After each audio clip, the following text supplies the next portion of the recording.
Guess who's back? Back again. Mike Ike's back. Tell your friends. Yeah, that was corny. Whatever, guys. Mike Ike back at you. We got another Magic the Gathering Arena video. This video, we're going to just pick up right where we left off last episode.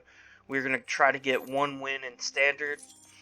Get this 100 coins so we can go back into the jump-in mode and try to get some more cards unlocked. So we'll jump in with Standard, and we are going to move right to this Lifeline deck, guys. I like the Savage Lands deck too, but I think both of these are where the power's at.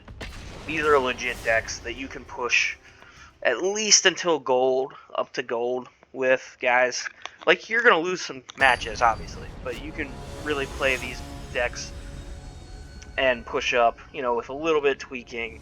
You can go further. I mean, obviously we did tweak these right out of the box, but I just kind of tweaked them towards what I'm actually running on my main account. So I do run this Lifelink deck in my main account and got all the way up to Diamond with it before I started, or sorry, all the way up to Platinum before I kind of started plateauing with the deck. It's not quite the deck I have right now. There was some adjustments that I made. But we are working towards building the deck that I'm running on my main account. Alright, pretty good starting hand. Got this. We got an Innkeeper to start getting our life gain. This guy is an absolute monster, so we'll hold on to this. We also got a Tendril. We're hoping to get our legendary creature, the Moon Dancer, out so that we can start that little train she's got going on. Alright. Interesting. Haven't really seen that card played.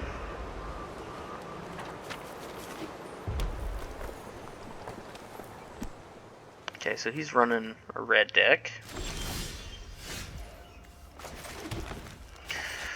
Get her boy out here. Get a token created. And turn. Next turn, obviously get the Forest out. Probably go with a Revitalize. You know, depending on what we draw.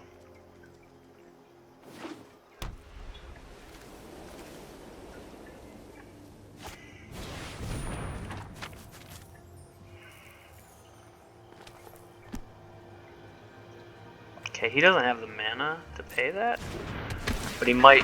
He always has that. So if he doesn't do that right away,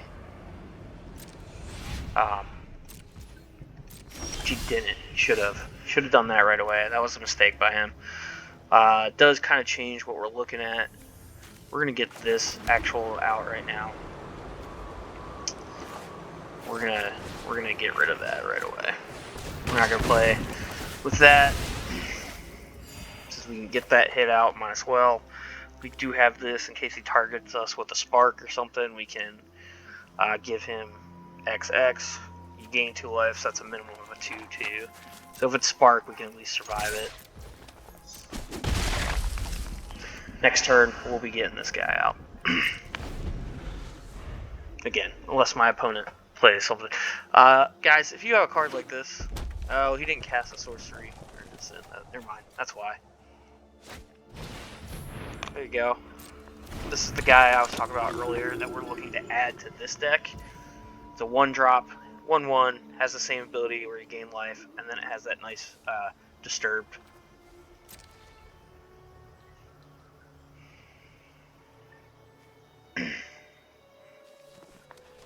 Waiting to see if my opponent's going to rock like a Spark or something to try to take that out. And then if he does, then he can go with this. Oh, he foretold something. Okay.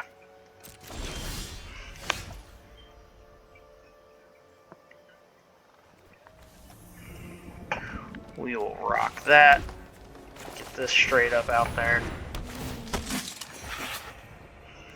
Pass the turn. Hoping this wasn't the white wipe card, like board wipe. It very well could be.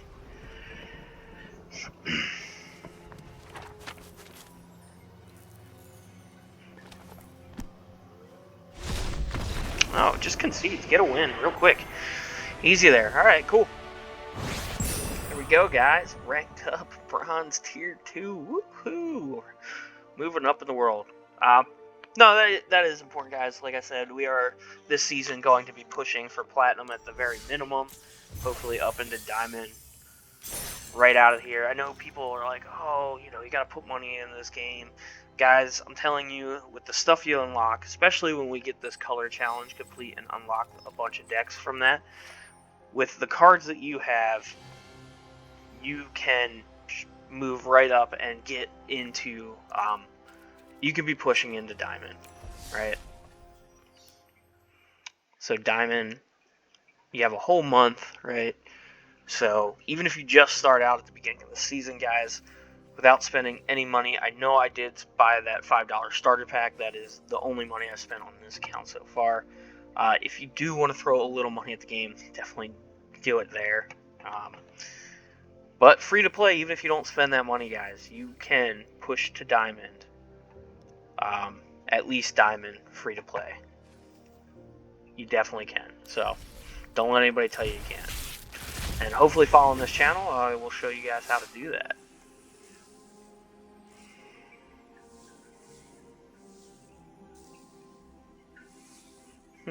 Interesting card there.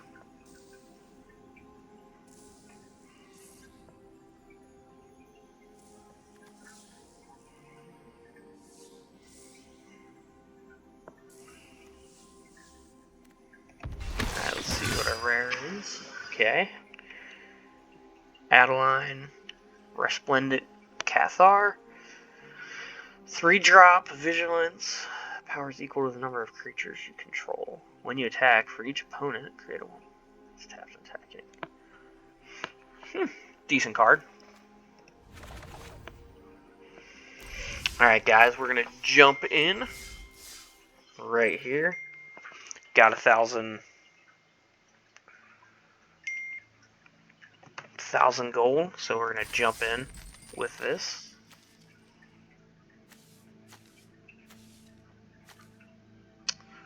Alright, haven't done either of these. Not really about the dungeon thing, which I think this one's going to be. So we're going to just rock Shambling.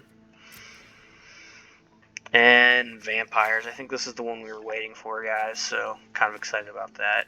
Haven't unlocked any of these, but excited with the Vamps. So let's get it going.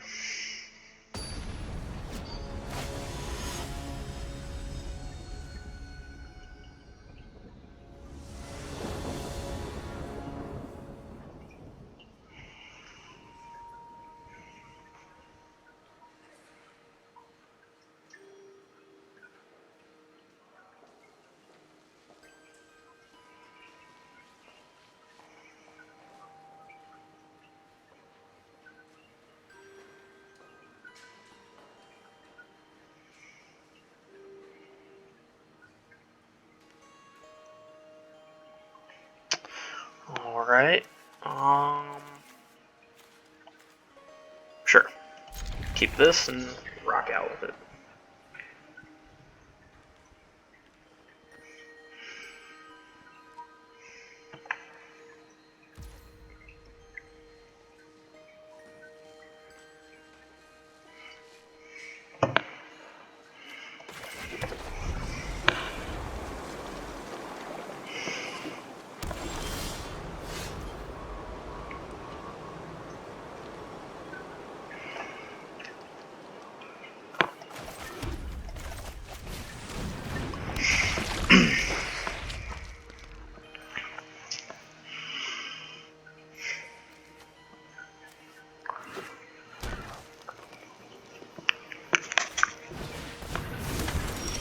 Alright.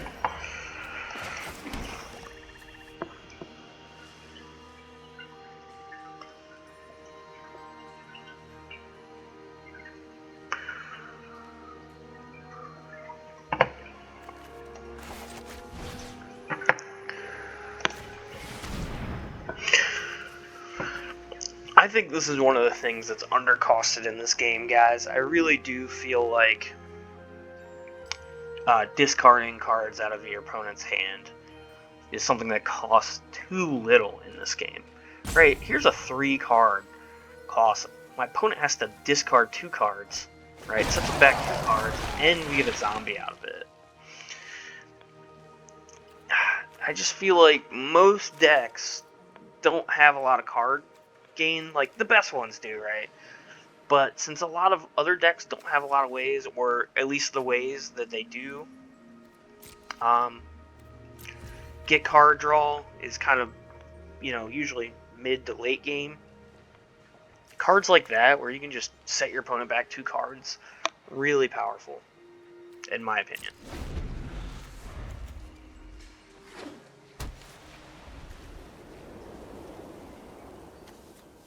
Flashback cost on that is atrocious.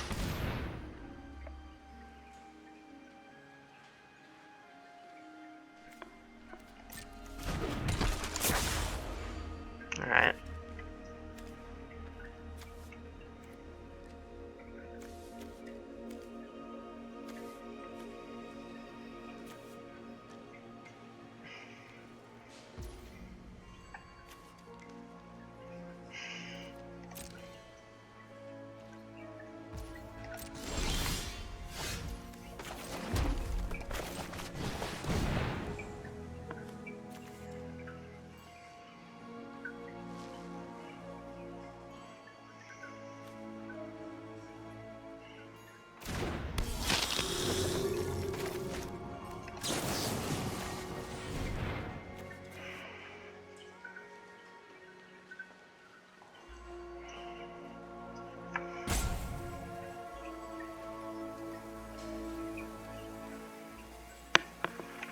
It's always interesting doing this jump in, guys, because you have, cards that you would never really play. Some of the cards you do play, but you do get a bunch of cards you don't normally play.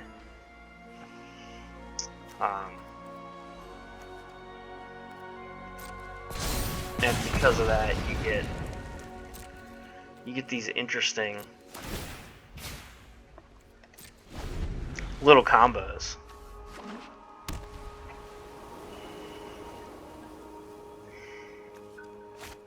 And you get to see cards you never really play, so.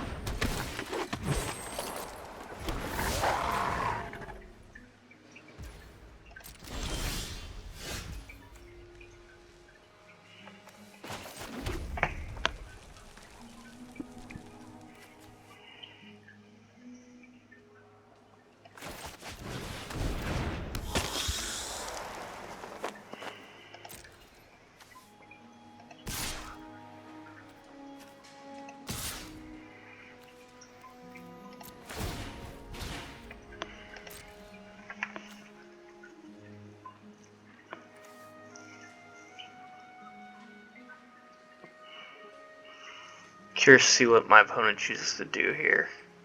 I'm hoping he decides to block here.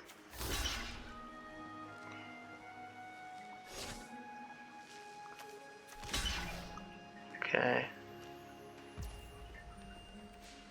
So he's going to let that go through.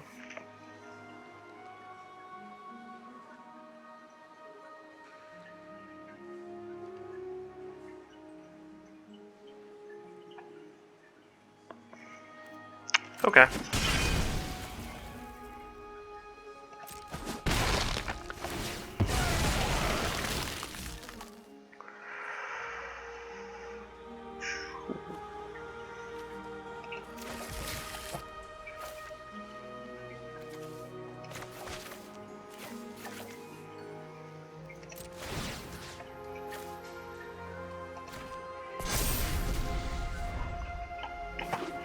We didn't have the mana to play either of those.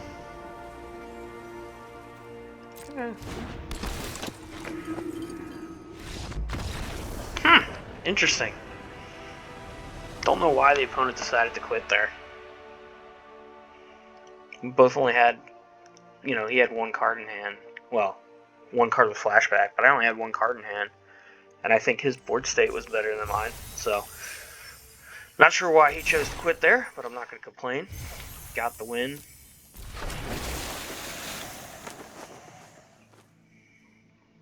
Sure-footed Infiltrator. Haven't seen this one. Tap another untapped rogue you control. Sure-foot Infiltrator can't block this turn. Sure-footed Infiltrator deals combat damage to a player. Draw a card. That's not bad. It's not a bad card. Alright, there we are, guys. Knocked that out. We're only 15 minutes into this one, so we're just going to play another standard battle. See if we can continue to rank up here.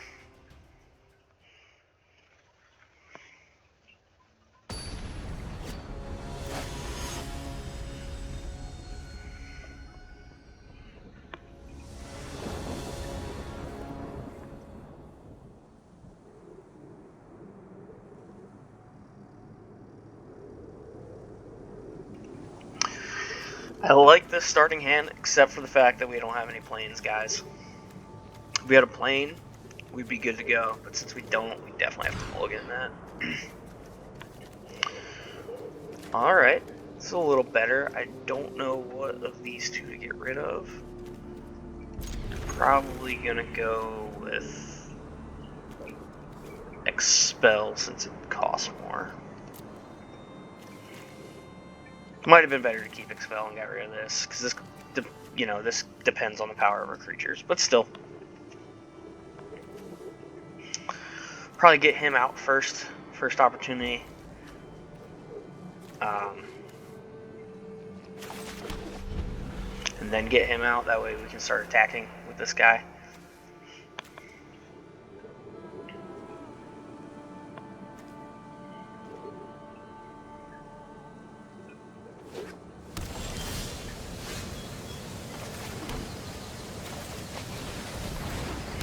Especially if my creature, or if, my opponent doesn't get a creature out this turn, we can get him out and then get this attack out for free. Gain life back.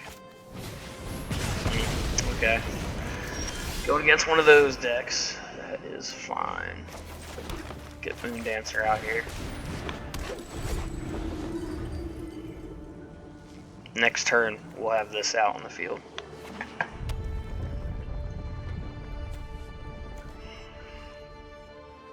These type of burn red decks, I mean, some of them are good, but they usually run out of steam if you can survive the burn part of it.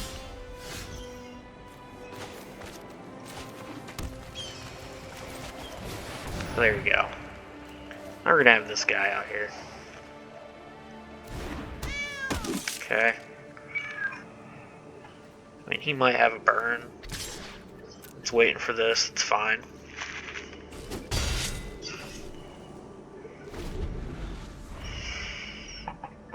Now, depending on what creature he plays, okay, cool, he's a 3/3.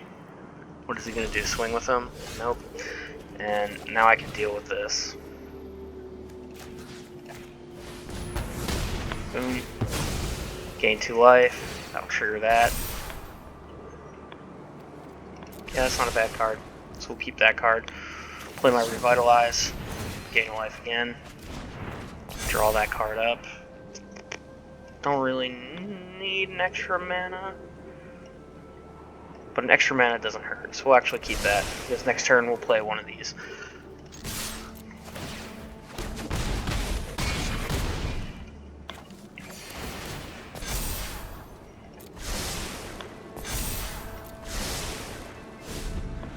Here we go.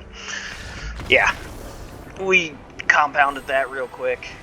That's why I put this guy in the deck, guys, the Lion card.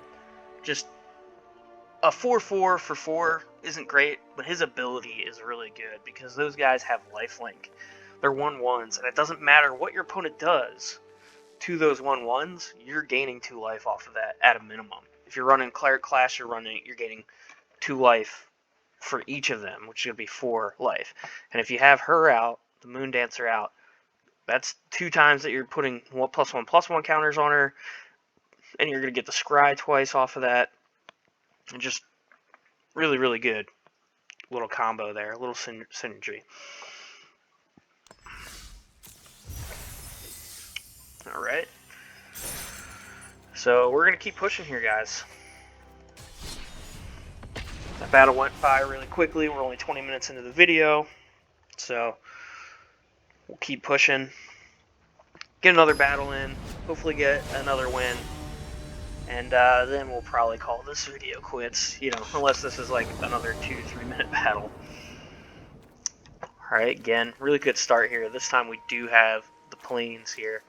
So, first turn, this, second turn, forest, drop the innkeeper, next turn, drop her.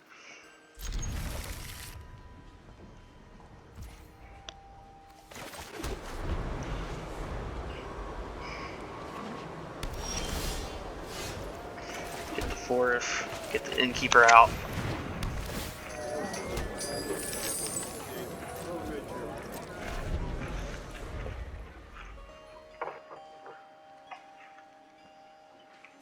So our opponent's playing red-green, so we will most likely have the burns.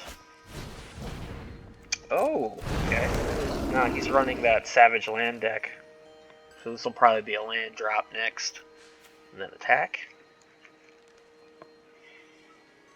I do like that deck, guys. The one thing that's going for us is this.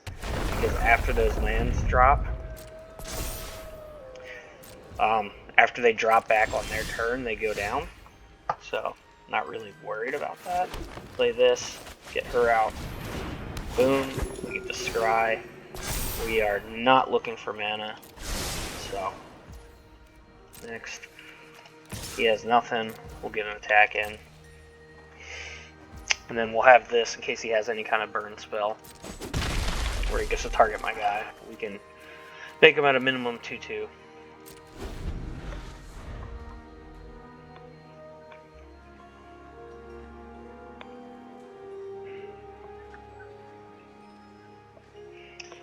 So this will probably be another creature with landfall, and then the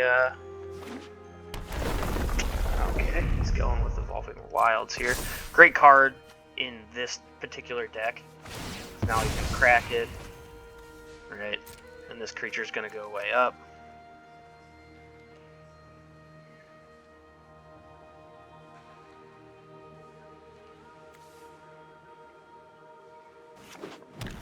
There it goes. So 4/5. We could potentially make ours a 5/5 if we want to kill this, but with 2 mana left, I don't know if he's edit this deck or not, and he might have something that can deal with me, and we can't risk. I mean, it's only 4 damage. We're going to be gaining life off this deck, so we can't risk that.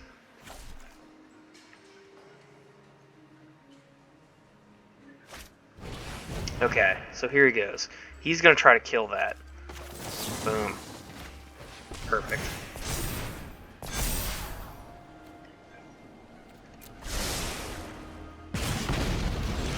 That's why we kept that there, guys. Man, nothing but mana, though. Unfortunately. Even with all those scries, that's all we're drawing.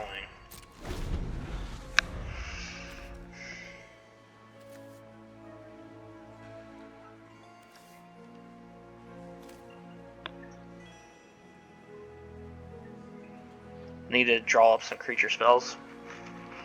We're in a good spot board state wise, but if he has another one of these, or not one of these, if he has another like higher valued one of these, one that does 4 damage or 5 damage to this, then we'll be in a bad spot, because right now we don't have any good cards. I do like that card.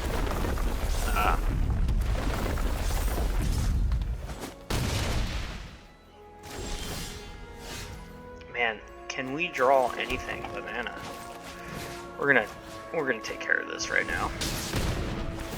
2 full, get him up out of that 4 spot, which is I feel in dangers. And scry, man, all my mana top of the deck.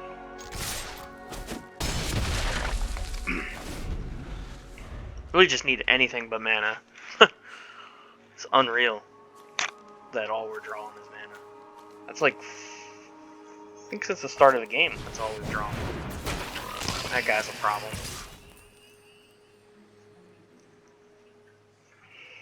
I don't think I have any creatures in here, so you can't exile anything, so that's good.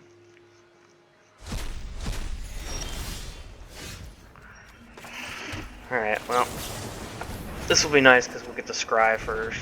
Or, no, I guess we'll... Dude, what on earth?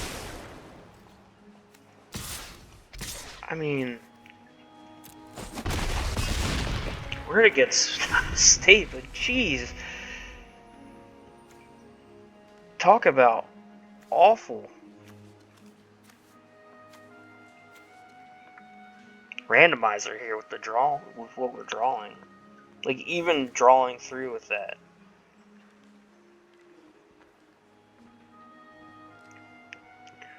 And we're getting the scry, and we're throwing more of them on the bottom. That's the crazy part, is that we've been throwing these on the bottom while we're scrying too. I guess he's gonna save. Here we go. Alright.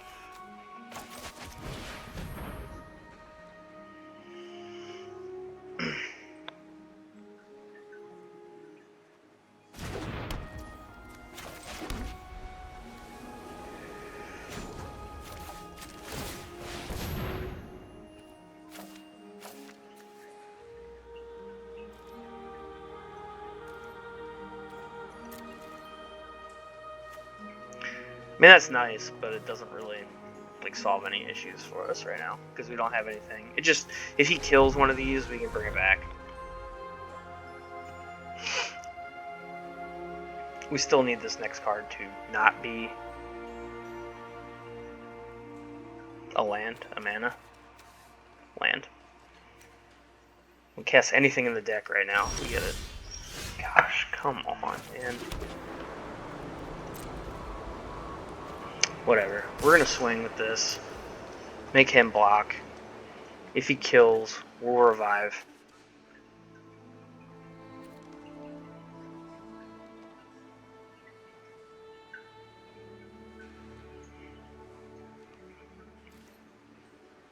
He's got a block there.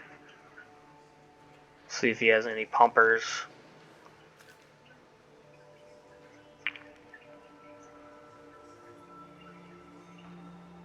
Like, yeah, we'll fall back down to a 3/3 because we'll come in and gain life, but I really need to scry this turn. There we go. So we did it on our turn, so we don't die. Okay. No. Bring that. Should have no way of stopping that.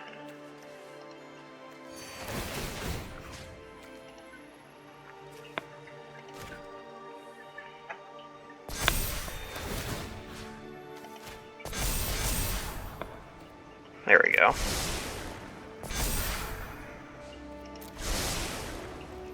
Right back to 6/6. Boom. That worked out.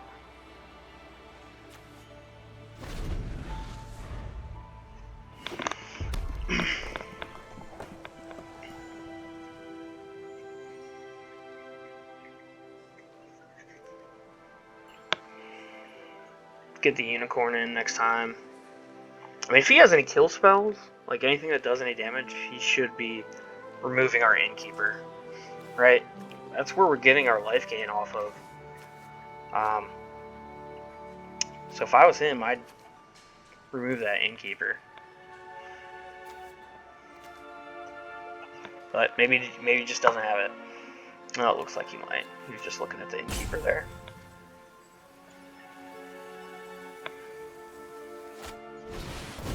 No, 3/3 with haste. Okay. He still could have something. Alright, here we go. Get this going.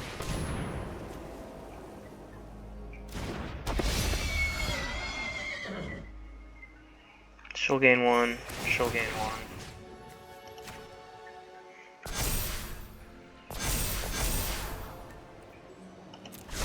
Devouring Tendrils is nice. Let's just deal with something. We don't want to send that because he could double block. But now we've got some threats. Devouring Tendrils will let us deal with this guy.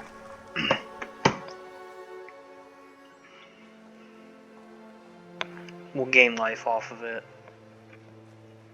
Which means we'll get the scry. It looks like he might have a kill spell. Okay. Again, no idea why my opponent is not targeting.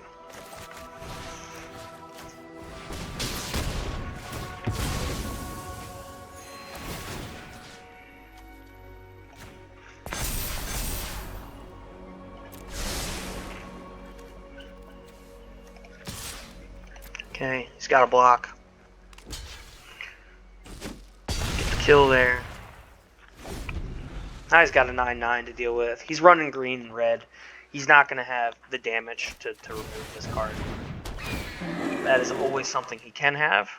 You know, creatures, but that's fine. Because he's going to have to sack that creature every turn. I don't know. I guess that just gets a mana out of his deck. I'm going to heal, which means 2, which means she'll go up to 11/11. I mean, I might start putting some of the +1/+1 in, to be honest.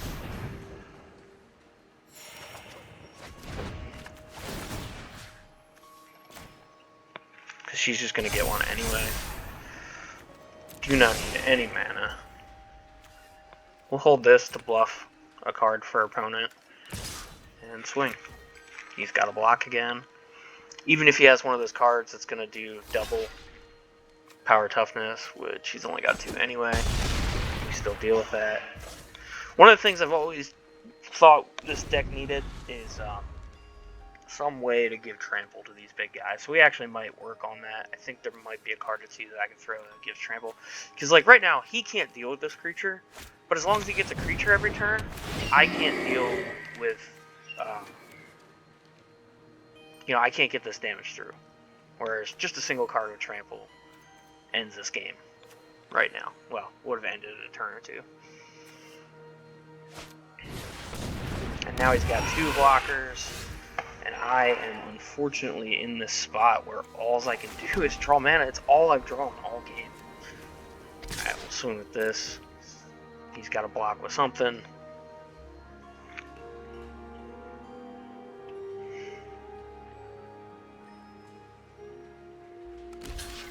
Okay.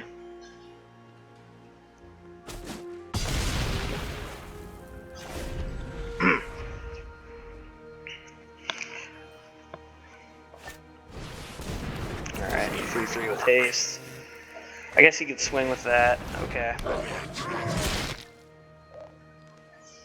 Now he's got some blockers, but I'll just start holding her back as a defender.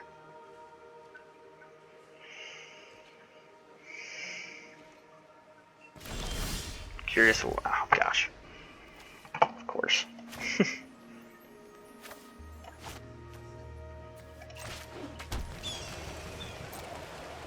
Because now he has enough damage to get through him. He can block with all of them.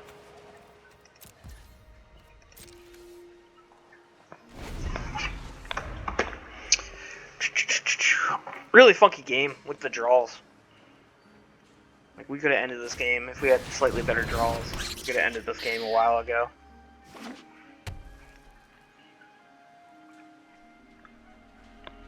Interesting deck. So he's definitely not running the straight landfall deck that I thought he was. What does this guy do? Gains first strike. Not really worried about that. Surprised he's not sending stuff there. Okay, here we go. Gain a life, so we'll gain 2, get to scry twice. Like I said, we're gonna actually start stacking that stuff on. Gosh, get rid of that.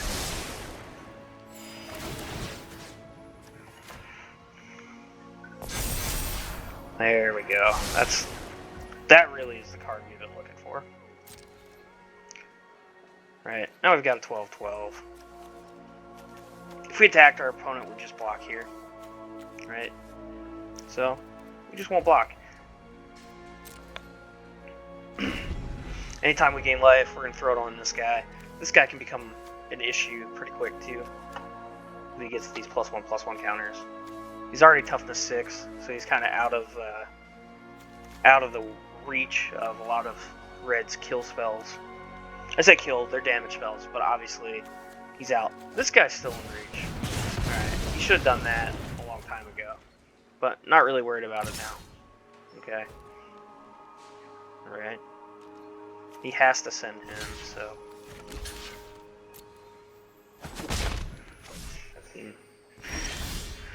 Seems easy enough for me. I'm still going to gain life because of this guy now.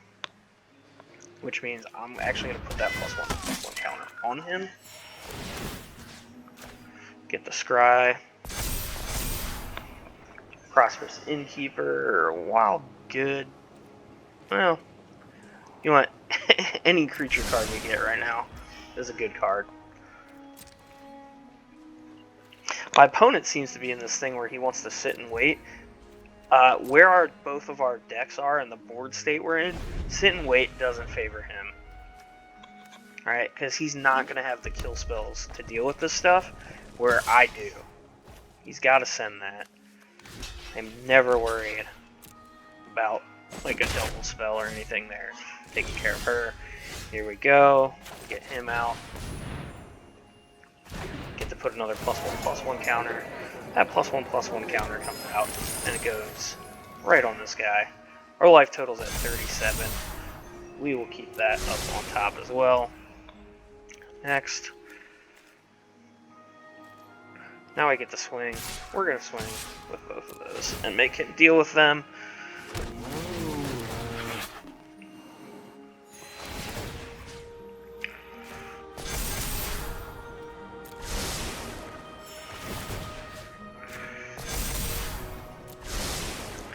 Now I got an 8/8. Forgot yet. That's why he was the right call. Alright. He has to block both of them. He can't kill either of them.